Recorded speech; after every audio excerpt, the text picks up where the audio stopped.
ஒரு செலவு போனால் இன்னொரு செலவு வந்துட்டே இருக்குது. நாங்கள் போயிட்டு ஃபுல்லாக ஹாஸ்பிட்டல் செலவே பண்ணிகிட்டே இருக்கிறோம். வீட்டில் பார்த்தீங்க அப்படின்னா இப்போ தான் எனக்கு உடம்பு சரியான மாதிரி இருந்துச்சு, மறுபடியும் என் குழந்தைக்கு வந்துடுச்சு. இல்லை வீட்டில் இருக்கிறவங்களுக்கு யாருக்காவது இந்த மாதிரி நோய்கள் மேலே நோய்கள் வந்துட்டே இருக்குது.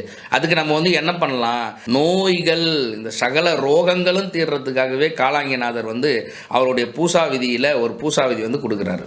அந்த எந்திரத்தை நம்ம வந்து ஒரு தாயத்தா செஞ்சு நம்ம அணிஞ்சிட்டு நம்ம மருந்துகள் எடுத்துக்கிறோம் அப்படின்னா ரொம்ப வெகு சீக்கிரத்தில் அந்த நோய்கள் எல்லாம் நம்மளை விட்டு தீரும். நம்ம ரொம்ப நாளாக நமக்கு தீர்வே இல்லாத ஒரு நோய் இருக்குது அப்படின்னா கூட அந்த நோய்க்கு நம்ம இந்த எந்திரத்தை நம்ம வந்து பயன்படுத்தலாம் அப்படின்றத வந்து காலாங்கிநாதர் வந்து அவருடைய பூசா விதியில் நமக்கு வந்து கொடுக்குறாரு. அதில் காலாங்கிநாதர் பூசா விதி 38, 39வது பாடல்.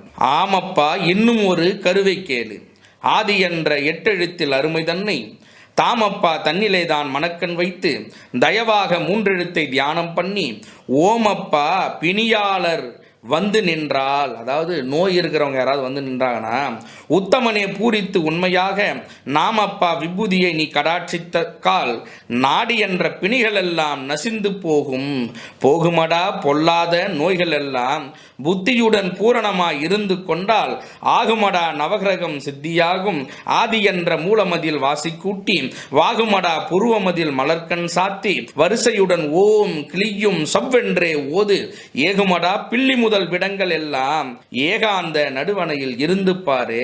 வெறும் இந்த சக்கரத்தை விபூதியில் நீ வந்து போட்டுட்டு அதை நீ வந்து ஒரு தாயத்தா பண்ணி அந்த விபூதியை கொடுத்தாவே வேலை செய்யும். அது மட்டும் இல்லாமல் ஒரு தகடா தட்டி நீ கொடுக்குறன்னா போகுமடா பொல்லாத நோய்கள் எல்லாம், அதாவது பொல்லாத நோய்கள் எல்லாம் போயிடுது சொல்றாரு.